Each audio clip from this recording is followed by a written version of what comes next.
Hey, what's up everyone? Welcome back to Babylon Talmud. Today we're studying Daf Dalet of Masechta Pesachim, Daf 4. How's everybody enjoying Masechta Pesachim? It's pretty awesome, right? Yeah, I'm also very much enjoying it. So today we're going to continue at the beginning talking about like different speechy kind of things, like the way people talk. And then moving on to Bedikat hametz again. Why do we do Bedikat hametz at night? Rentals, chevra, rentals. What happens if you're renting an apartment? Do you have to do Bedikat? That kind of things. And yeah, let's just say that. Uh-oh. I think my neighbor's playing basketball again.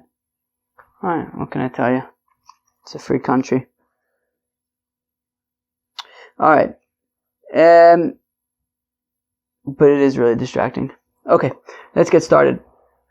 We're at the top of Dalet Amud Aleph. So, oh gosh, this is really bad. Alright, I need to refocus 1 second. Alright, we're at the top of Daf Dalet Amud Aleph. So here's an interesting discussion between Rav and his uncle Reb Chia, right? We've seen a number of times Rav and Reb Chia, and I pointed out that Rav's uncle was Reb Chia. So here we're actually going to see, this is probably, I guess you could say, maybe one of the sources of that Rav bar Achvod Reb Chia uvar Achte. So Rav was the son of the brother of Reb Chia and also the son of his sister, which is super interesting. Apparently the son of Reb Chia's brother from his father and his sister from his mother. Okay, fine, but great. So Rav was Reb Chia's nephew. Kisalik lahasam. So now when he went to Eretz Yisrael, which is also super interesting, meaning, right, we know that Rav moved from Eretz Yisrael to Bavel, to Gemara and Sanhedrin on Daf Hey Amud Aleph at the bottom, which talks about an encounter with Rav and Rav Bar Chana and Reb Chia and Rebbe before Rav moved to Bavel. We also learned in Gemara Shabbos, I think on Daf Kuf Ches Amud Aleph, I think, that discussed the encounter between Rav and Shmuel when he arrived in Bavel. And here it would seem that when Rav moved to Bavel, he also moved with his parents, who were both siblings of Reb Chia, and Rav then went back to Eretz Yisrael to visit, and he saw Reb Chia. So Kisalik Lasam, when he went to Eretz Yisrael, Amrle, so Reb Chia said to his nephew Rav, who came, and he said, Evo Kaim, is your father, my brother Evo, is he still alive? Amrle, and now Rav didn't want to answer him directly because he wasn't alive. So Rav said, Ima Kayemis, why don't you ask me if my mother is alive instead? Okay, fine. So Amrle Ima Kayemis. So Reb Chia said, okay, is your mother, is my sister alive? So Amrle Evo Kayem, to which Rav again avoided the question and said, why don't you ask me if my father's alive? So Amrle L'Shamoe Chalutz Li Min Alai V'Holech Kelai Achar Leveis HaMerchatz, to which Reb Chia understood that what Rav was alluding to is that neither one of his parents are alive. And Reb Chia said to his attendant, remove my shoes and take my clothing after me to the bathhouse. Shmamina tlas, and we learn three things from that. Shmamina avel asu b'nilas hasandal. We learn that a mourner is unable to wear leather shoes, right? Because Reb Chia asked his attendant to remove his shoes from him. We also learn from this that Shmua Rechoka, which we actually learned about in Masechta Eruvin on Daf Mem Vav, we learned that a Shmua Rechoka is if you find out that somebody passed away, but you find out that a relative passed away, but more than 30 days since he actually passed away. So that's what's called a Shmua Rechoka, and it only lasts for 1 day.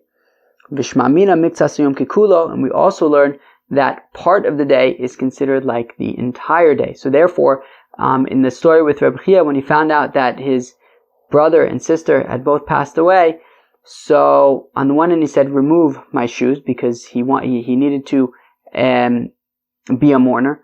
but at the same time, he would only have to be a mourner for one day, and miktsas hayom kekulo, part of the day, counts as the entire day. So therefore, once already he, practiced mourning, I guess by removing his shoes or just for even an instant, well, then he's yaitze zayin. He practiced mourning, and that would be enough, right? It's as if he mourned the entire day, and then he asked his servant to take his clothing to the bathhouse, and he was going to bathe. Now, of course, bathing is something that is not allowed for a mourner. Hauda Amar Donu Dine. So there was a certain fellow who would always be taking things to court. Man, any time you did any business dealings with this fellow, you would always end up in court. So Amr, they said, Shmamino Midon Ka'asi. So they said, clearly this fellow comes from the tribe of Dan. Tichsev, as it says about them, Dan Yodin Amu Ke'achad Shivte Yisrael, that the Shevet of Dan will judge his nation like one of the tribes of Israel. So we see that the tribe of Dan is very connected to courts, and therefore this fellow was always taking people to court. So therefore they concluded he must be from the tribe of Dan. So there was a person who would always say that on the shores of the sea there are, what were they? Oh man, I knew I should have written this one down. Now I can't remember what bush it is. But a certain kind of bush. And basically what he was saying is that all of the best stuff is by the seashore. So So they looked after him, and it turned out that he actually came from the tribe of Zvulun. About them it says, Zvulun l'chof yam yishkon, that the tribe of Zvulun, they live on the seashores. So therefore, from the fact that he had a particular affinity for the seashore, they concluded that he must be from the tribe of Zvulun. Very interesting that they can conclude based on people's actions. They could try and figure out which tribe they come from. Now, fact the Gemara. So now once we've established that according to everybody, or means night, and therefore Bedikas hametz happens at night. But mechadei, 1 second, let us see. Bein Rabbi Yehuda, bein Rabbi Meir, chametz enu asu ela misheshahu sulamayla. So it's going to be machlokas and Daf Yud Aleph Amud Beis. We're already going to see it a little bit more detail on Amud Beis of today. But there's a machlokas between Rabbi Yehuda and Rabbi Meir about when you have to stop eating chametz. But they both agree nonetheless that from 6 hours and onwards, you don't eat chametz, right? You burn the chametz at the beginning of the 6th hour of the day. So v'nivdok b'shis. So the Gemara asks, how come we're doing Bedikas Chametz the night before? If everyone agrees that, right, both Rabbi Meir and Rabbi Yehuda agree that the time to burn the Chametz is from the 6th hour of the day, well then, why are we doing Bedikas Chametz the night before? Why don't we just do Bedikas Chametz like right before we burn the Chametz? Right before you burn the Chametz, look for Chametz. If you find anything, great, and then you go and burn it. How come we have to do it the night before? And if you're going to say, well, because it's always good to do a mitzvah as soon as you can, to do it early. Shows that you're excited about it. Nivdok mitzafa. Okay, but so why don't we just do Bedika in the morning? We don't have to go do it the night before. Do it in the morning. That's considered reason. Dichsev, as the pasuk says, it says that by bris milah, on the 8th day you do the bris milah. Vitanya, we learn in the Brayso, kol yom kulo kosher l'milah, that you can do bris milah all day. But it's best to do it early in the morning. Shneimar, as it says by Avraham Avinu, Vayashkem Avraham baboker, that Avraham Avinu got up early in the morning and to do Akedas Yitzchak. So we see that it's good to do things early in the morning. Now, so if that's the case, it can be considered reason even by the morning. So then why are we doing Bedikas Chametz the night before? We can just do it the morning of the 14th, and that would be reason. So Amr of Nachman by Yitzchak. So Nachman by Yitzchak answers,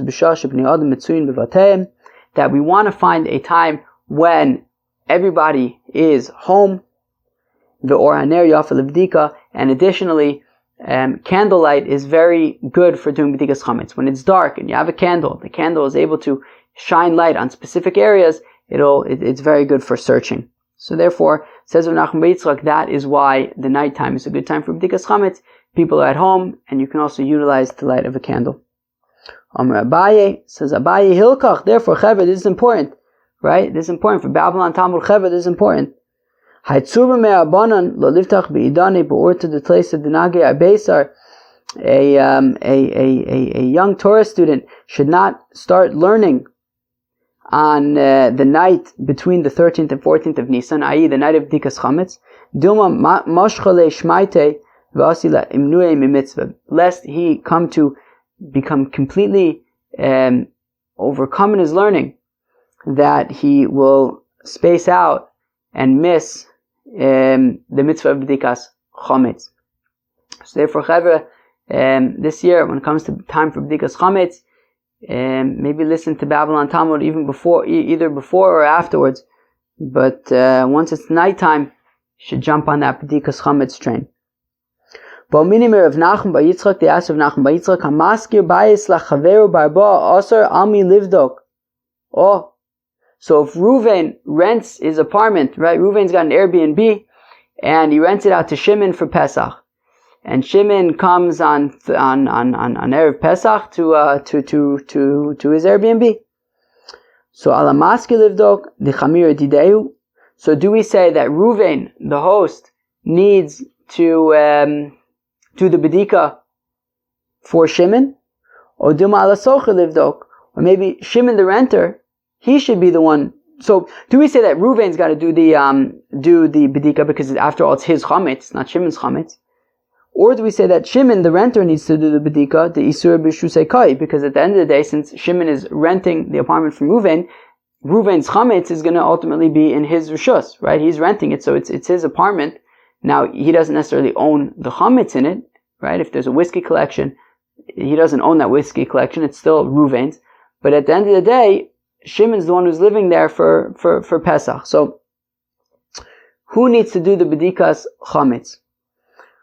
So Tashma Amasker ba'is lachaver ala sochel asos lo mezuzah. So the Gemara says, well, if somebody were to, rent an apartment or a house, so the renter needs to put up a mezuzah, right? So if Shimon rents a house from Reuven, Shimon's the one who needs to put up the mezuzah.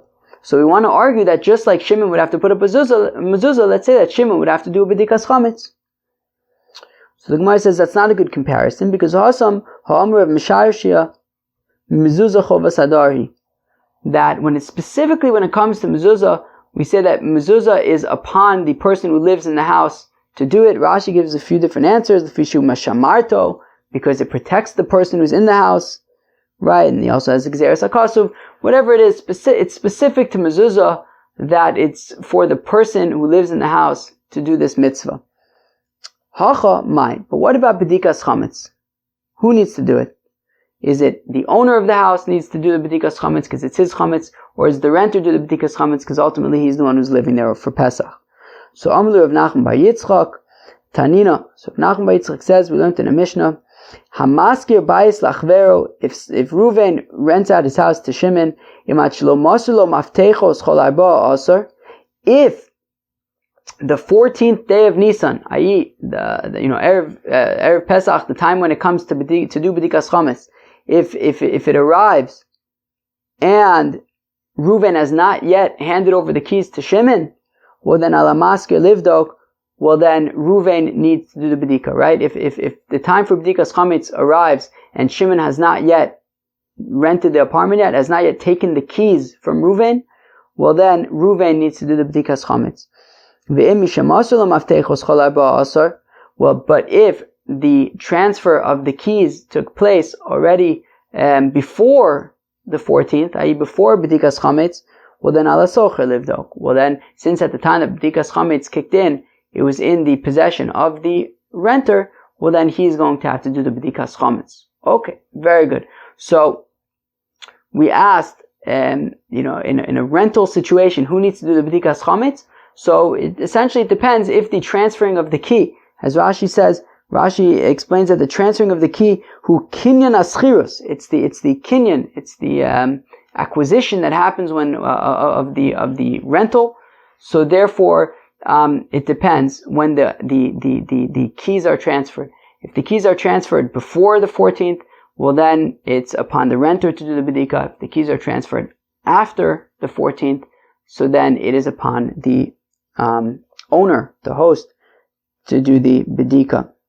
Okay, so now that we've established that if the transferring of the keys happen on the 14th, so it's the responsibility of the owner of Reuven to do the Bedikat. But can we assume that Reuven actually did the Bedikat? Right? Let's say it's an Airbnb and there's a lockbox outside the house. Shimon rolls up on Erev Pesach to Reuven's Airbnb. He opens up his Airbnb app. He finds the check-in instructions. There's the code for the lockbox. He gets the key. It's now the 14th. It was Reuven's responsibility to do the Bedikat because the transferring of the key only happened on day 14. He comes into the house. Can he assume that Reuven actually did the Bedikas Chametz? So, Ba'ominim Rav Nachman Bar Yitzchak, so they asked Rav Nachman Bar Yitzchak, Hamaskir Bayis Lachver Barba Aser. So, somebody who rents out his house to his friends, so Reuven rents his house to Shimon on the 14th of Nisan. Chezkaso Baduk or Ein Chezkaso Baduk. Can Shimon assume that Reuven already did the Bedikas Chametz or not? So the Gemara says, L'man Afkamina, L'shayle. So the Gemara says, who cares? Just ask him. No, Shimon, ask Reuven. Reuven, did you do the Bedikat? So the Leisilai did the Shayule. So the Gemara says, well, Reuven isn't there. So Shimon doesn't know. And he can't get in touch with Reuven. Can Shimon assume that Reuven did the Bedikat, or does Shimon have to do the Bedikat himself? So, La Truche Lahai, my. Do we need to bother Shimon to do the Bedikat or not? Amru Rav Nachman Bar Yitzchak T'nisua. So Rav Nachman Bar Yitzchak said, look, well, we have a brisa. Hakol ne'amanim al bir chametz. That everybody is believed when it comes to bi'ur chametz, to the burning of chametz, afilu nashim, afilu avadim, afilu ktanim, even women, slaves, and children, meaning people who we do not generally receive testimony from. We do receive their word when it comes to bi'ur chametz. If they say, yeah, we can attest to the fact that so-and-so did bi'ur chametz, burnt his chametz, well then we can trust that. So okay, fine. So my time, how come we can trust these people who generally we do not trust for testimony, who we do not rely upon for testimony? How come we can rely upon them for the testimony by bi'ur chametz? So lav mishum the chezkaso baduk. Is it not because we have a chazaka that the house has been checked, right? Meaning in general, we would not rely upon these people for the testimony. But in this particular case, we can. How come we can rely upon them for testimony? Because we have a chazaka, we have an assumption that the Bedikas Chametz has already been done. The kasavar, because we assume, hakol chaverim heim eitzel bedikas chametz, that everybody is considered a chaver when it comes to bedikas chametz. We've seen the concept of a chaver in the context of meiser, right? We've seen ama aretz. We've seen a number of times the concept of an ama aretz, somebody who is suspect about having taken meiser. So therefore it will be, his produce will be demai, because we don't know if he separated meiser or not. But that would be as opposed to a chaver. A chaver is somebody we can assume did separate meiser. And when it comes to bedika, what we're saying is everybody's a chaver when it comes to bedikas chametz, meaning that you can assume that they did bedikas chametz. The Tanya is, we learn in the Brisa, chaver shemes, if you have a chaver who died, ve'eniach migora melea peris, and he left some kind of collection of fruits, afilu in bnei yoman, even if they were picked that day, harein b'chezkas mesukanim, you can assume that meiser has already been separated from these fruits. So just like we can assume that the chaver separated meiser, we can also assume that people did bedikas chametz, because everybody is a chaver when it comes to bedikas chametz. Okay, fine. So therefore, to tie it back into our question with Reuven and Shimon, when Shimon arrives at his Airbnb, can he assume that Reuven already did bedikas chametz? The answer is yes. The Gemara says not so fast. Umimai. Who says that that is such a good proof? That the fact that everybody, that we can rely upon anybody's testimony when it comes to Bedikas Chametz, who says that that's because there's a chazaka that the Bedika was done? Dilma, shani hacham mishum deka amrehane. Maybe it's different over here because these people are testifying. They're saying, look, we saw that he did the Bedikas Chametz. Maybe that's why they're believed. But in general, we wouldn't necessarily rely upon the chazaka. So atu amir dehane midi mashasha yizbe. But the whole point is that these are people that we don't generally rely upon for testimony, even if they say that they saw that something happened. That's the whole point, that, there are certain people that we do not rely upon them for testimony.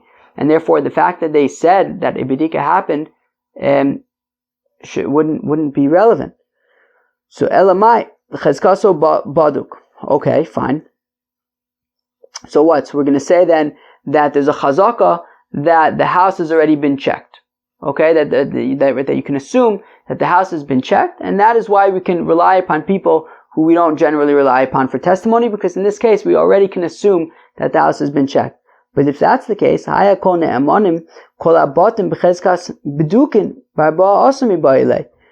if that's the case, then the Brisa shouldn't really be saying that everyone is believed with, that we can rely upon everybody when it comes to Bir Chametz. That's not really what's going on over here. Really what's going on here, if what we're saying is correct, is that all the houses are considered to have been already checked, right? Meaning the emphasis shouldn't be on the fact that we rely upon the testimony of these people. The emphasis should really be on, if what we're saying is correct, that all houses have a chazaka of having been checked. But then the Gemara asks the kasha, and elamai mishum amira dehane halo amre hane lo. And to take it a step further, we're saying that akol ne'emanim, meaning that, right, all these people are believed to say that there was a bedika, implying that if they wouldn't have attested to the fact that there was a bedikas chametz, then you would be unable to assume that there was a bedika that happened. Tifshot mine. Which therefore will lead me to say that there's no chazaka that there was a bedikas chametz, right? Meaning we're saying that we could specifically rely upon anybody to testify that a bedikas chametz happened, which implies that, but if you don't have that testimony, then you would be unable to assume that there was a bedikas chametz. Now, so what's going on? So lo olam emalach chezkaso baduk. Really, I will say that you have a chazaka that the bedikas chametz happened. You can assume that there was a bedikas chametz. Okay, but if that's the case, then how come we need the testimony of these people? So mayaskinon the muchzak lan de lo badak. Because here it's talking about a situation where we know we're suspect that this person didn't do a bedika, right? Either we saw that he left town on Erev Pesach, and, or the day before Pesach, and how could he have, the day before Erev Pesach, how could he therefore have done Bedika if he had gone away? Or maybe we saw that he was very busy that day. V'kamri hane badkine. And then these people say that there was a Bedika there. So then we can trust them, right? So meaning in general, we would rely upon the chazaka that there was a Bedika. But in this particular case, we're very suspect of this person that he didn't do a Bedika. And in that case, we can rely upon anybody to testify that a bedika happened. Ma'udetema, I may have thought to say, lo lehem ninu rabbanon. I would have thought to say that we wouldn't rely upon these people because we generally don't rely upon them.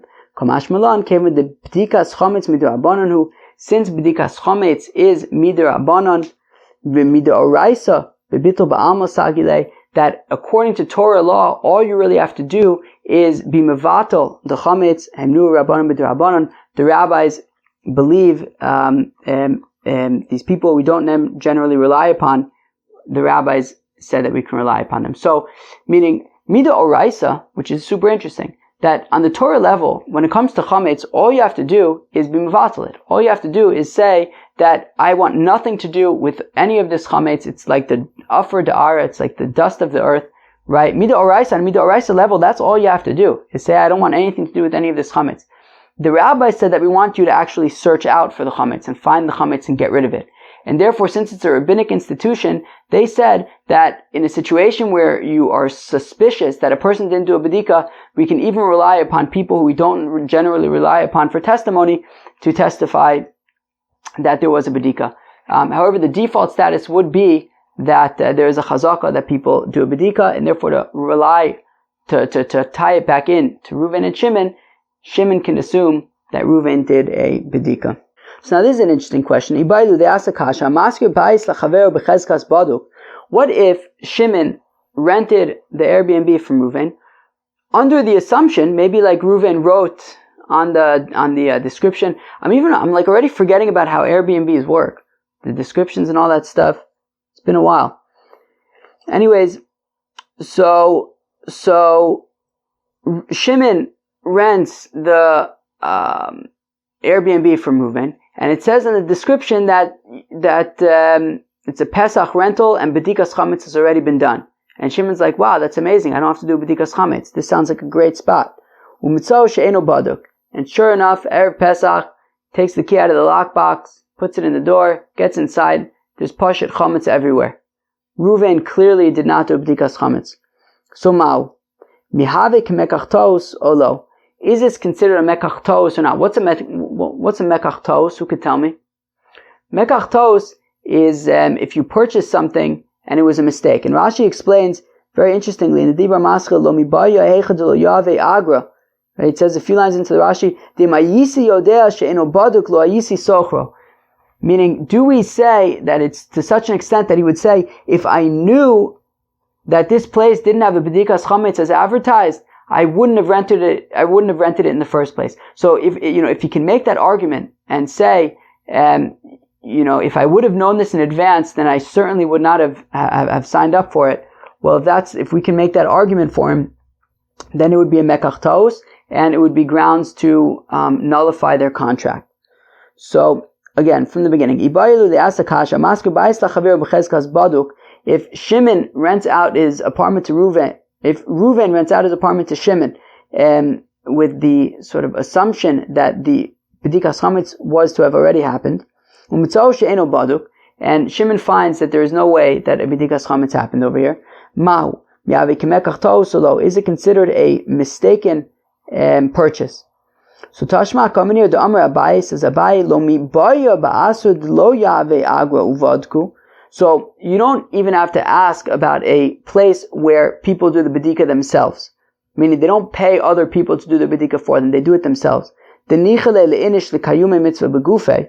That a person would be very happy, a person would prefer to do a mitzvah themselves, right?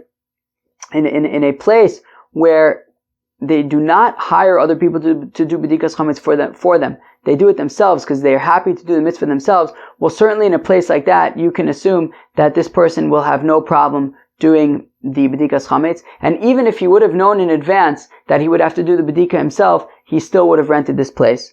So then it would not be you can assume that it would not be a mekach taos, that the contract is still valid. Because a person is very happy to do a mitzvah with his body, to do a mitzvah himself. But guess what? Even in a place where they generally pay other people to do the Bedikas hametz for them, nonetheless, still the lack of Bedikas hametz would not be a reason to nullify the contract. Because people would be happy. The assumption is that people are happy to do a mitzvah with their money, to pay somebody to do in order to be mekayim a mitzvah, and therefore the assumption is even if Shimon would have known in advance that there was no bedika and he would have to pay, right? The bedika is not included, and he would have to pay somebody to do the bedika for him. Still, Shimon would be fine and he would sign up anyways. So therefore, when he finds out.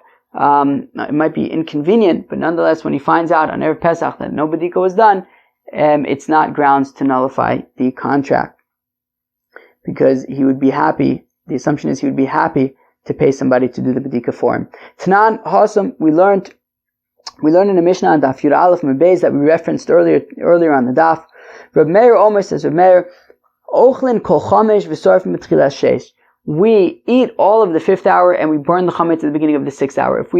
Going back to the 4th parak of brachas, this was a very long time ago already, but if you remember our perfect day from 6 a.m. to 6 p.m., okay, so the 5th hour of the day would be from 10 in the morning to 11 in the morning, right? You have 6 to 7, 7 to 8, 8 to 9, 9 to 10, and then hour number 5 would be 10 to 11, hour number 6 is 11 to 12, okay?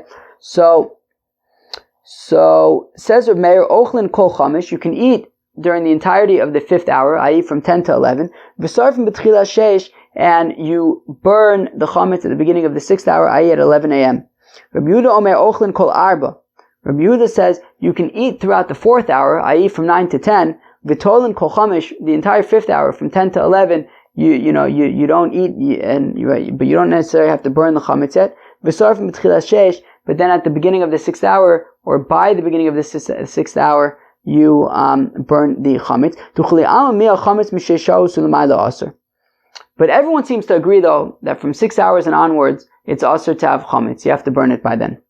Minalan, how do we know this? How do we know that already halfway through Erev Pesach, you got to get rid of the chametz? Maybe I just have to get rid of the chametz before the Seder. So Abai says, well, we have 2 psukim. On the one hand, ksiv shivas yom sor lo yimatzim b'teichem. So we have one pasuk that says that for the entirety of 7 days, you shouldn't find any leaven in your house. So, okay. Uchsiv, we have another pasuk that says, ach bayom arishon tashbisu sor mibateichem. That on the first day, you have to get rid of leaven from your house. So, haketzad, how could this be? On the one hand, we have a pasuk that's saying already that for the entirety of the 7 days you can't have any chametz. But then we have another pasuk that says that on the first day, meaning at some point during the first day you're going to get rid of the chametz. But when the first day starts, you still have chametz. What's going on? I thought we said that for the entirety of the 7 days you're not allowed to have any chametz. So the Rabbos Abba also the biur.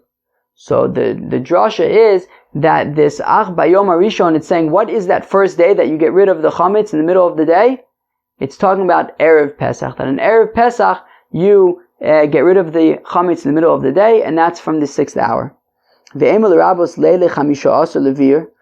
Gemara asks, but wait, maybe what we learn out from Ach Bayom Arishon is that on the 15th at night, Kilu Seder night, that's when you get rid of the chametz. You don't have to necessarily get rid of it on Erev Pesach by 6 hours into the day. No, by Seder night, you have to get rid of the chametz. The sakadaite chamina, because I may have said yomim ksiv yomim in leiloslo. I may have said it says right. It says shivas yomim sor lo yimatzim v'teichem, that for 7 days you shouldn't have leaven. So maybe that's just teaching me days. But how do I know that already by the first night you don't have chametz? So kamash malan afilu leilos.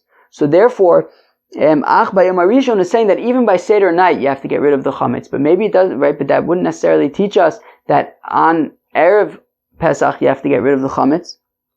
So ahulo it's tvichale. So the Gemara says, no, I don't need the pasuk of ach bayom arishon to teach me that by Seder night you have to get rid of the chametz, because I already know that. Because getting rid of chametz is compared to eating matzah.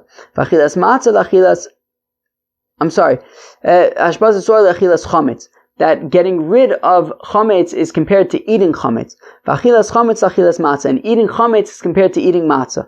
Hashbasa sor l'achilas chametz dichsev. Where do we see that getting rid of chametz is compared? Well, getting rid of leaven is compared to eating chametz, as it says shivas yom sor lo yimatzeh b'vateichem. That for 7 days you shouldn't find any chametz in your house. Okay, so that's the hashbasa. And anybody who eats chametz, anybody who eats leaven will get kares. So we see that there's a comparison between getting rid of chametz and eating chametz. And we compare eating chametz to eating matzah. It says don't eat chametz, do eat matzah. Okay, so we saw 2 psukim so far. One pasuk is comparing getting rid of chametz to eating chametz. The other pasuk compares eating chametz to eating matzah. And it says by matzah be'erev tochlu matzahs, that you eat matzah at night. So we see that since you eat matzah at night, and eating chametz is compared to eating matzah, and getting rid of chametz is compared to eating chametz, so we see that when do you have to get rid of chametz? You have to get rid of chametz by the nighttime. So I already know that from these comparisons of psukim. So what do I learn out from Ach Bayom Arishon? It teaches that we have to have bir chametz already on Erev Pesach. So the Gemara says ve'ema l'rabas leil yudal levir. So maybe then I'll say that Ach Bayom Arishon actually includes even the night of the 14th for burning it. So not necessarily on the day in 6 hours you burn the chametz. Maybe already the night before you can burn the chametz. So by Yom Ksiv, it says no, during the day. Okay, maybe I'll say I'll burn the chametz already early in the morning. Ach, chalek, it says no. Ach is like a dividing word, which we actually saw also on the last daf of Erevin. We saw that ach is to divide, so meaning to divide the day in half, and therefore from the 6th hour of the day, that is when you burn the chametz. Chaver, that was daf Daled of Masechta Pesachim. I hope you enjoyed it. At the beginning, we continued a little bit talking about of proper ways to speech with the story with Rav and his uncle Reb Chia. We discussed the reason to do Bedikas Chametz at night. Rav Nachman Bar Yitzchak gave 2 reasons. One is that people are at home at night, and number 2 is that it's you can check for Chametz with the light of a candle at night.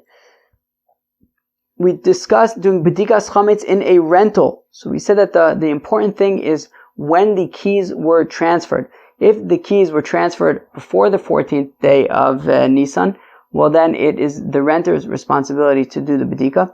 If the keys were transferred on the 14th day of Nisan, well then it's the responsibility of the owner of the house to do the Bedikas Chametz. Now, what if the owner of that, right, so can the renter assume that the owner already did the Bedika? And we said, yes, there is a chazaka. You can assume that the owner did the Bedikas Chametz.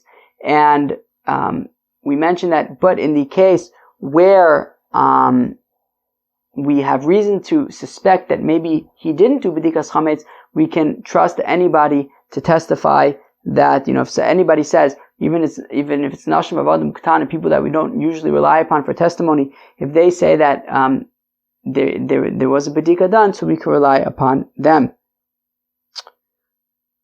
Then there was an interesting question about Mekach Taos. What if somebody rents an apartment for Pesach, assuming that under the assumption that a Bedikas Chametz was already done, but then it turns out that clearly there was no Bedikas Chametz done. Can you nullify the contract on that basis? And the answer was no. We assume that people do not have an issue with doing a Bedikas Chametz, and therefore you cannot assume that if they knew in advance that there would be no Bedikas Chametz, they would have to do it themselves. You can assume that they would take the rental nonetheless. All right, that was daf Daled of Masechta Pesachim. I hope you enjoyed it. Peace out.